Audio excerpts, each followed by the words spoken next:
kita buka pasang dulu ke sini ya. Bisa nggak pakai ya, panas. Nah, kemudian kita kasih pengalas. Nah, kita pasang alasnya dulu ya.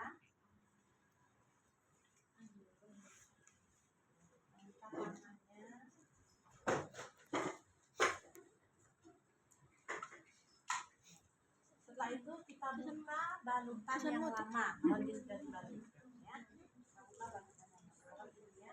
Harusnya kalau kita sudah sebelumnya itu menggunakan yang mois, ataupun kalau seandainya ini lengket karena bulu-bulunya boleh dibasahi dulu ya. Kalau membuka ya. Kemudian karena sudah dinas ya. Kita siding. Ya, buang ke dalam kantong plastik atau ya. Terus kita bisa lihat lukanya seperti apa. Ya. Kemudian kalau dia luka DM, luka kotor, ya, contohnya di kaki, di mana gitu ya, luka itu boleh kita cuci. Dengan ketika kita pasang handscoon ini, boleh kita cuci. Ya, kalau luka DM ya, yang lukanya benar-benar kotor dan terinfeksi, kita kasih sabun, ya.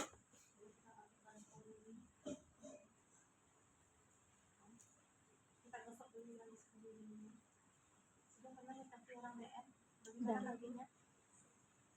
Jelek, bersih nggak? Tidak. Bersihkan dulu, setelah ini kakinya ya, setelah jarinya kita bersihkan. Kalau perlu kita ambil kasar, kita gosok-gosok dengan kasar. Ini berbusa gitu. Kemudian kita siram.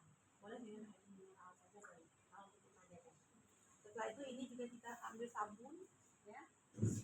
Dengan sabun, kita gosok lagi lukanya. Ketika ini sterilnya sudah bersih, kita gosok.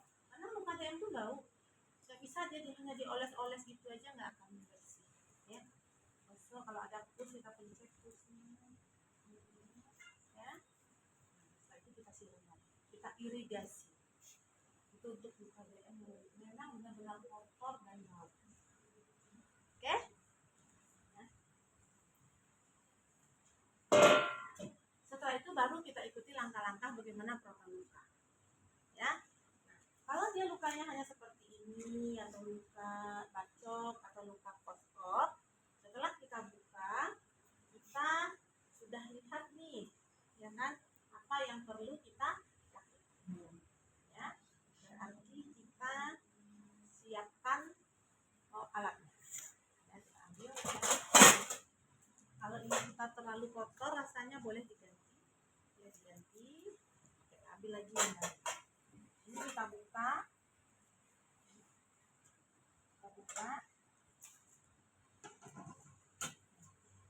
Ya, memang perlu kita siapkan. Kita perlu ACL. Lihat ini ya, lukanya segini. Bersihkan aja. Lagi butuh kasa. Satu aja ya. Kasa, ya. Tidak boleh dengan kertas harusnya, dengan plastik di rumah sakit ya. Kalau dengan kertas, hati-hati kita jangan menyentuh ya, karena dia steril. Tangan kita tidak steril. Harusnya dia gampang lepasnya.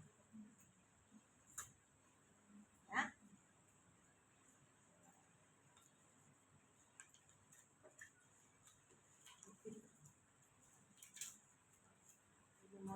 Ya. Nah, terus apa lagi? Ini buku berapa ya kasanya? Kalau perlu tambah lagi. Ya. Kemudian ini kayaknya warnanya udah merah, ini 20% merah, 20% ada hitam. Saya butuh yang hitam di ruangan itu pakai apa misalnya? Ya, pakai hidrogel. Berarti saya butuh hidrogel. Yang merah ini saya kasih salet zinc aja. Oke, silakan. Oke, sudah siap. Bengkok kita dekatkan. Ya. Nanti untuk pencet nya udah kita siapkan juga yang akan kita pakai nanti. Ya kan? Kemudian kita ganti handscoon dengan yang steril.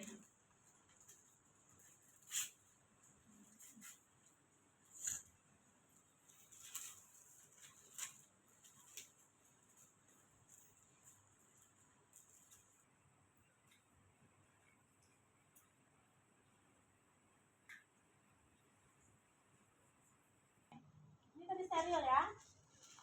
Boleh saya pegang? Boleh. Oke.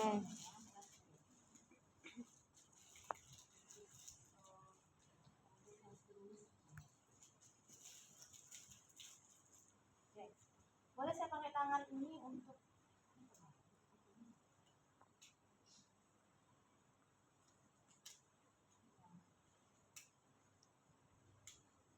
oke.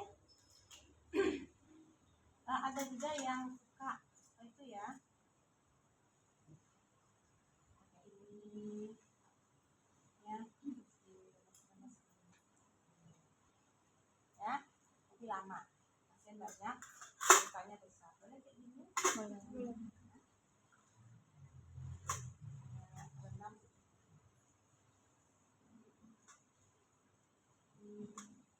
Kemudian saya perhatikan lukanya. Ya kan? Apakah saya sudah mulai bisa mengkaji warna luka? Belum. Ya, bersihkan dulu. Ya, coba saya bersihkan dulu. Nah, kalau pasiennya sakit kita pelan-pelan. Kalau mau pakai pinset boleh pakai pinset. Ya.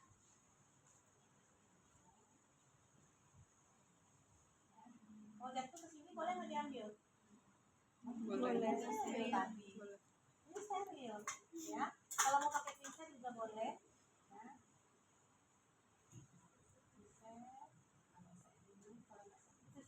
Iya nggak keluhan pasiennya. Kalau pasien DM enak dia nggak sakit biasanya, ya kan? Kalau lukanya besar, lukanya kotor, memang perlu diirigasi, kita boleh minta bantu teman untuk pakai baskom kah atau bengkok kah kalau di bawah, kemudian diirigasi sambil di sweating boleh, tergantung kondisi lukanya. Ya, jadi benar-benar dibersihkan.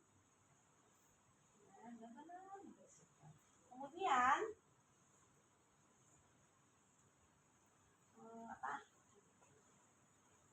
apalagi kita bersihkan, kita lihat ini luka ya. Kayaknya ada pus, kita harus pencet ini. Keluarkan pusnya. Ingat, pus itu adalah jaringan mati. Dia yang mempunyai banyak enzim litik tadi, yang menghancurkan justru jaringan yang bagus. Cek semuanya. Apalagi luka operasi. Luka operasi lurus ya, bagus lukanya, dijahit. Jangan jahitannya rapi. Ketika 3 hari ketiga dibuka itu harus dipencet. Itu apa? Memastikan tidak ada cairan, tidak ada pus di dalamnya. Karena kalau ada dan dibiarkan itu bisa infeksi. Itu yang membuat infeksi. Karena sisa-sisa jaringan mati tertumpuk di sini. Dia menghancurkan jaringan yang bagus di dalam. Itu yang menyebabkan itu tadi jadi sensitif. Penyembuhan lukanya enggak bagus. Di luar bagus, tapi di dalamnya hancur. Ya. Nah, itu kemudian kita juga perlu lihat seperti itu karena kalau luka kronis terutama atau luka kecelakaan, luka kronis terutama, ini kan luka ya, terlihat tebal nih kulitnya. Kulit itu harus kita buka, kita angkat. Karena di bawah kulit itu ada rongga, ada tempat untuk pus tersimpan di sana. Ya, kita angkat, terus kita sapu. Di bawah-bawah ini. Ya, luka tuh nggak mulus seperti ini aja. Ya, dia kalau udah sampai ke jaringan otot seperti ini, dia akan ada batas ya, akan terpisah antara otot dengan epidermis. Oke. Nah, tuh. Kemudian jika ada jaringan mati, ya, jika ada jaringan mati, ini boleh nggak taruh sini? Kenapa? Karena steril. Terus ini taruh mana? Bengkok. Terus pakai lagi? Terserah kalau butuh pakai apa? Boleh. Ya, jadi jangan ribet dengan harus steril. Kalau saya dulu ujian tata luka kayak gitu, saya nggak mikir lukanya, saya mikir salah nggak ya saya naruh ini di sini, salah nggak ya? Ya, area steril itu yang mana? Ini area steril, ini steril. Kalau ada tadi yang steril di sini, bungkus ini steril. Oke, saya pegang ini, boleh tangan saya ke sini lagi? Boleh. Boleh lah, kan hanya untuk ini aja, ya enggak? Oke, nah itu yang mindset itu yang perlu dirubah. Kalau dulu memang yang udah peluka ini nggak boleh masuk ke sini lagi. Kenapa? Karena dulu satu set itu dipakai bersama. Ya, sekarang nggak boleh. Di RSUD masih pakai bersama nggak? Tidak. Nggak lagi kan? Satu set satu pasien. Oke, itu boleh. Selagi masih taruh aja di sini, langsung tiba-tiba kotor sini apa bedanya gitu. Oh yang di sini juga akan di sini nanti. Iya kan? Kecuali memang pus yang di sini kita pindahkan ke sini atau tangan saya terlalu kotor. Benar, karena saya bersih-bersih kot macam-macam. Kotor tangan saya. Tapi kotor bukan berarti tidak steril. Ya kan? Saya boleh minta teman ambilkan NaCl di tangan saya. Ya kan? Kita saya ambil kasa steril. Ada jaringan mati, biasanya luka kronis, ya. Kita harus gunting. Boleh gunting. Sebenarnya katanya nggak boleh perawat yang gunting. Tapi kalau nggak perawat yang gunting siapa lagi? Ya kan? Cara pegang gunting juga jangan kayak gunting kertas, gunting kain. Ya, cara pegang gunting itu seperti ini. Ya, jari telunjuk kita harus di depan supaya kendali ada di gunting. Jangan sampai tergunting jaringan di hidung. Nah, sehingga jaringan matinya dipegang terus di ya, paling enak pada luka DM dia nggak nyeri. Kalau jaringan mati digunting juga nggak nyeri sih, ya. Kemudian kalau tidak bisa dengan digunting seperti slow gitu ya, atau jaringan mati yang sangat dekat dengan jaringan hidung, atau jaringan mati misalnya di sini hitam tapi keras sekali nggak bisa digunting, itu sering kejadian seperti itu. Ya udah biarkan saja, kita gunakan auto linting atau debridement dengan kimia, ya. Oke, setelah kita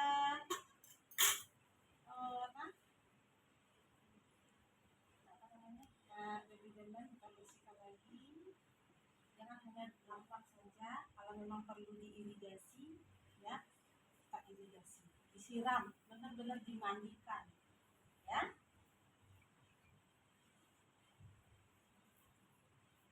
Kemudian apa lagi yang belum ini tindakannya? Apa? Oke. Balu. Oke, nanti sebelum balu luka. Sama Measure tadi. luas luka. Kita belum mengukur. Mengukur. Saya lupa tadi di awal mengukur. Salah nggak saya? Tidak. Kenapa nggak salah? Karena lukanya Jadi kan udah bisa diukur gitu. Nggak salah. Nggak apa-apa. Nah itu dia. Itu maksudnya di sebuah SOP jangan kita terpaku harus ini, harus ini, harus ini, harus ini. Ya. Kalau ada teman yang pegang meteran, boleh pegang meteran. Coba ukur.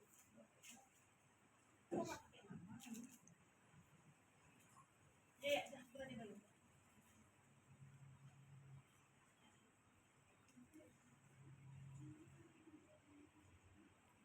Senti.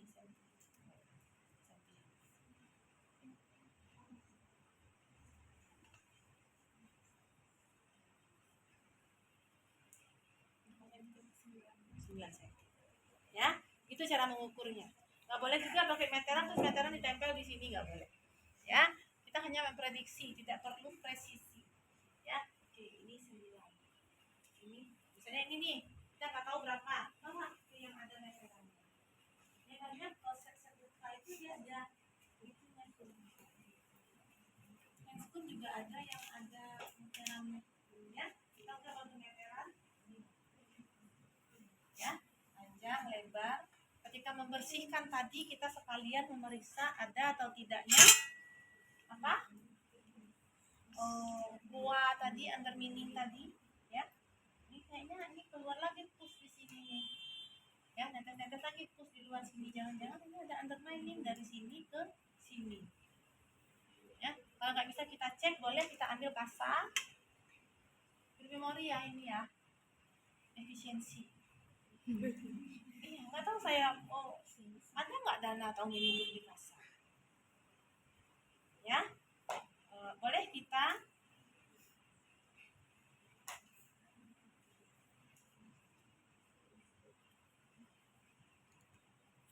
ya, kita masukkan di sini kasa. Ya, masukkan kasa. Ini masukkan, dorong terus, dorong terus, dorong terus, dorong terus. Ya, kalau memang ada. Dan saya pernah ketemu ketika saya dorong, terus dia muncul di sini. Tarik. Anu KDM nanti. Jadi sekalian membersihkan. Oke? Itu dia problem.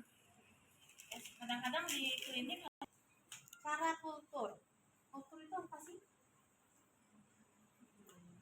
Hah? Apa? Budaya. Budaya lingkungan. Apa sih kultur? Sampel, apakah sampelnya? Buat diperiksa, gimana cara periksanya? Ditanam, dikultur, diambil sampel luka ini, terus dibawa ke labor, di labor ditanam, dikultur.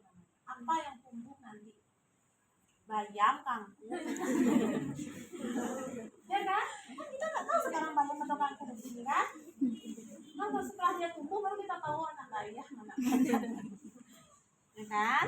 Nah, caranya gimana? Ketika kita membuka pertama kali tadi nggak boleh langsung diambil. Jangan mentang-mentang gue banyak semua ini yang diambil, Mbak. Itu bisa bias hasilnya. Dia harus kita bersihkan seperti tadi, sudah bersih nih. Sampai tahap ini bersih, baru kita diamkan sekitar 5 menit. Didiamkan dulu sekitar 5 menit, baru kita ambil lidi kapas. Ada lidi kapas? Ada.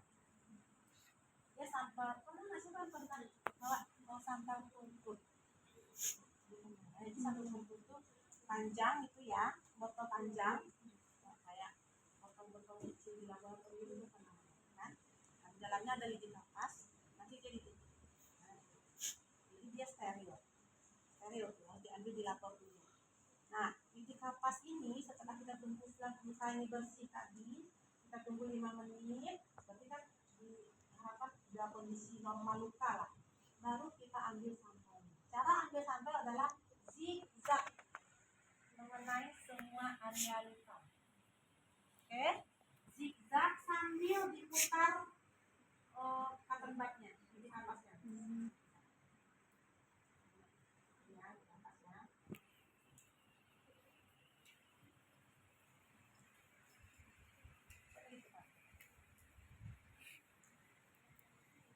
Ya, sambil diputar sambil dengan gerakan.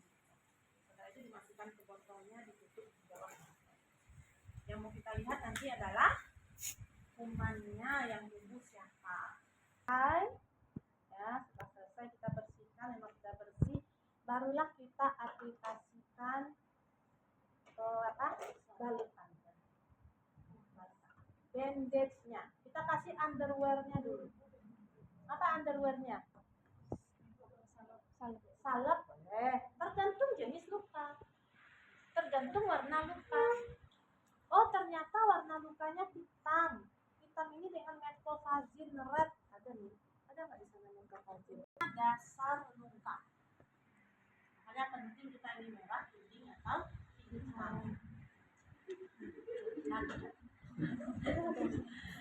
Oke. Nah, ada pertanyaan? Ada. Setelah dikasih salep, barulah kita aplikasikan kasa. Ya, jangan juga salepnya dikasih ke kasa ya. Nanti yang nyerap adalah kasa. Ini udah rapi. Untuk apa?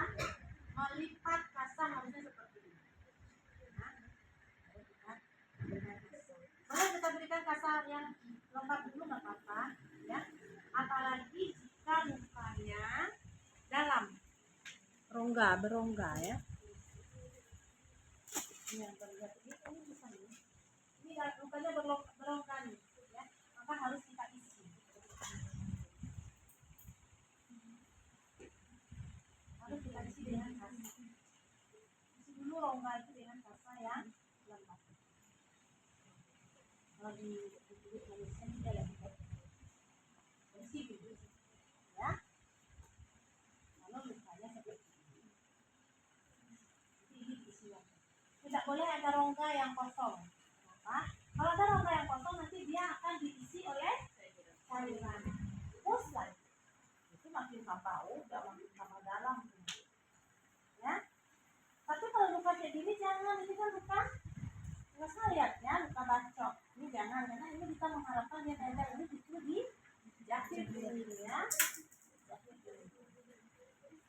Itu ini adalah balutan sekunder. Ya, jangan pernah mengaplikasikan kasa sebagai balutan primer. Ya, karena akan kering. Kan kasa lembab bu, sudah nggak boleh. Lembab itu sebentar cuma 1 jam 2 jam itu kering. Karena panas tubuh. Ketika buka ya berdarah. Ketika berdarah lagi apa katanya? Kembali ke nol ya kak. Apa yang kembali ke nol? Proses penyembuhan. Inflamasi. Ya, inflamasi lagi dari 50 hari. Jadi bisa solid. Jadi hati, mana yang boleh digosok, mana yang diirigasi, mana yang dengan hati. Nah, itu.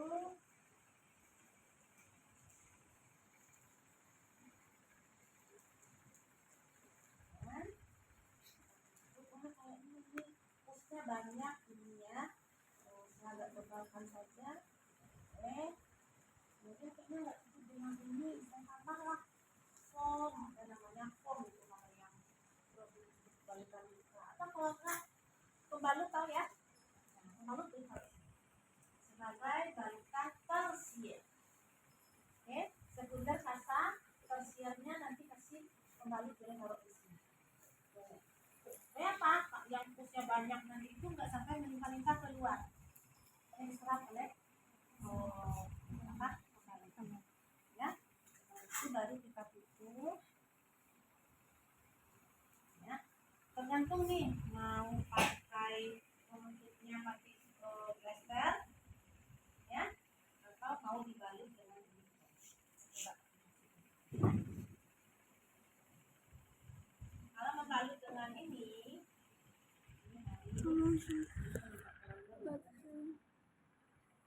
nggak pakai ini juga nggak. Ini namanya ini bukan perban elastis sih.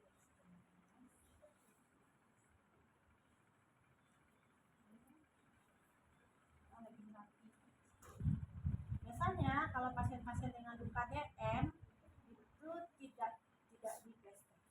Karena kadang plaster itu melimitasi kulit. Saya lebih senang pakai boleh pakai plaster juga boleh, tergantung jenis luka.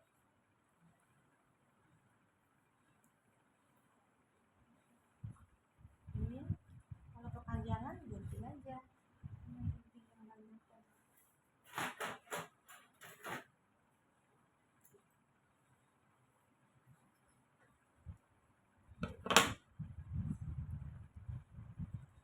Letakkan kuncinya jangan di bawah ya.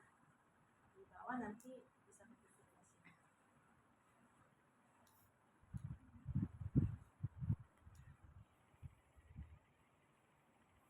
Harusnya ada 2 ya.